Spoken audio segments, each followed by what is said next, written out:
Ethnic violence is a genuine fear for lots of Macedonians. The former Yugoslavia Republic of Macedonia has seen a growing mistrust between Albanian and Macedonian-speaking communities.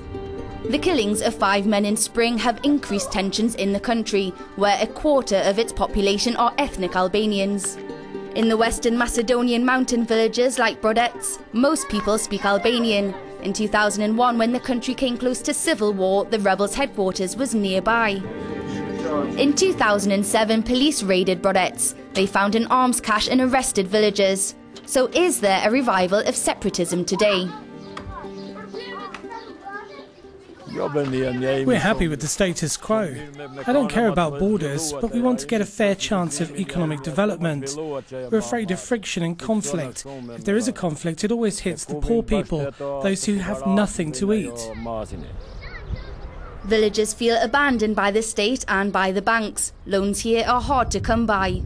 Greece, Albania, Kosovo, Serbia and Bulgaria neighbour the former Yugoslavia Republic of Macedonia. Most native Albanian speakers live in the western parts, but there are also Turkish-speaking minorities.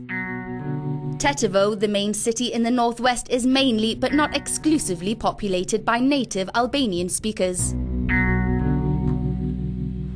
When the Tetovo Stadium sells out 1,000 Macedonian football club supporters, or Tetex face 10,000 Albanian FC Shkendije, things can get pretty nasty.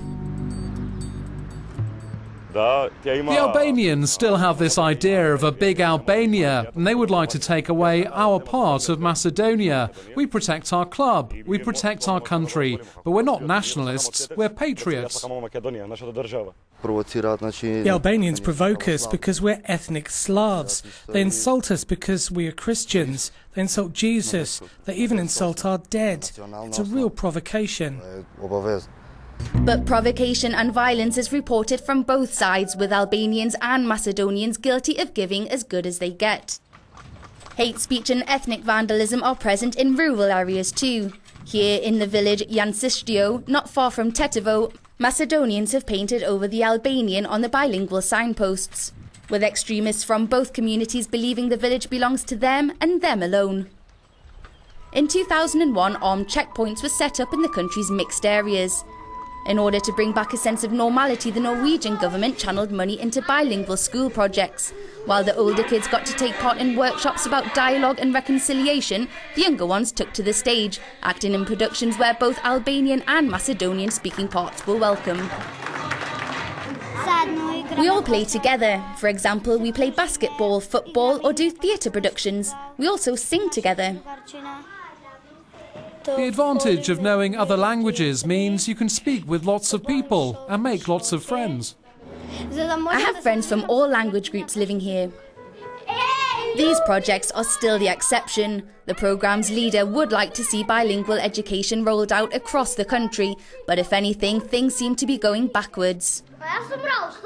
The most shocking point, from my opinion, what is going on for the moment in Republic of Macedonia is the segregation of schools. Students, children do not go to the same school, they do not have contact with each other. What should be done, I think, in the future, as a long-term project of the ministry, of the government, is to bring closer, or they should disappear that gap that the children have between each other.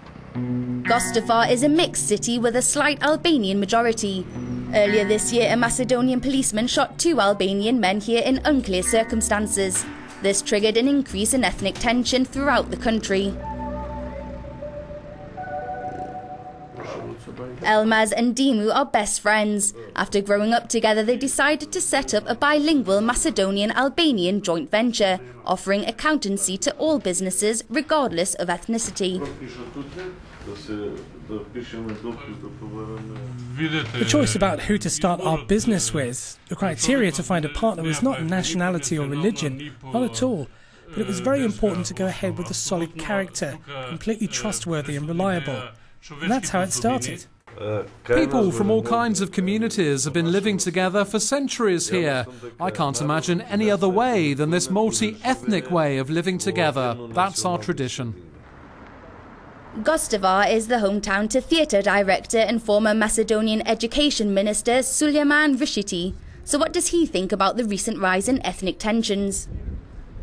The government is encouraging the controlled destabilization because they want to hide the real issues like corruption, like the lack of policy for integration, and creating this controlled destabilization to defocus the opinion from the real issues.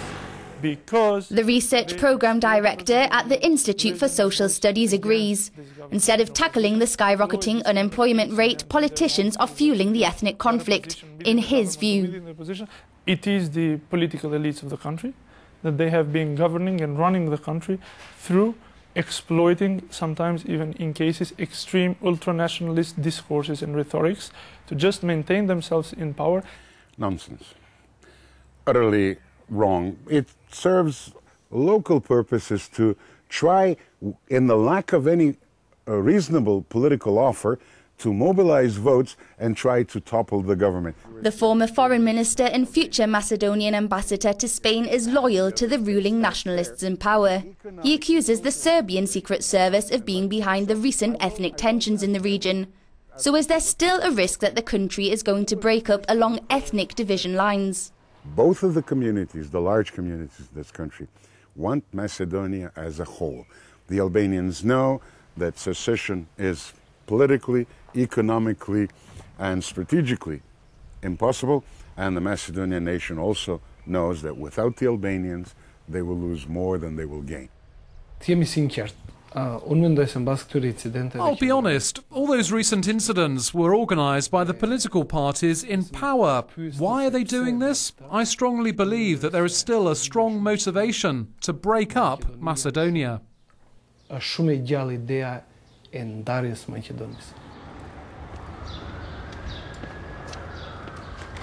head of the Macedonian Journalist Association has expressed concerns about organised crime groups infiltrating political parties. So, straight question, do you really think civil war is possible? This pessimistic viewpoint is not shared by the majority of experts we met in the capital Skopje. Nevertheless, misunderstandings and prejudices are a reality. The allocation of a huge amount of public money for the Skopje 2014 project has been criticised by the Albanian community. All over the city, statues of ancient Macedonian heroes have been built which glorify the country's past, leaving many Albanians feeling excluded. Compare the percentages. All the statues and buildings represent 95% of Macedonian and only 5% of Albanian culture. I'm Macedonian, I live in Skopje, and I think it's a good project. But of course it would be nice to have good living conditions for everyone all over Macedonia. It would have been better to invest all this money in other areas such as schools and hospitals, instead of investing it into buildings and monuments by pretending that people don't know their own identity and that they should really be educated about their identity. Let's go back to Brodec in the northwestern mountain region. Most people we spoke to all over the country share the opinion that the hundreds of millions of euros would have been better spent on infrastructure projects and sustainable job creation. Just one of those huge monuments in Skopje costs a lot of money. Why not build less in the capital and bring a bulldozer over here to build a small but good road to our village? They're not doing it, so we have to continue to transport small pieces of wood by horseback. One opinion is widely shared by experts. If northern Kosovo was reintegrated into Serbia, Albanian separatism would be expected to strengthen in the former Yugoslavia Republic of Macedonia, and EU membership would be out of reach for everyone.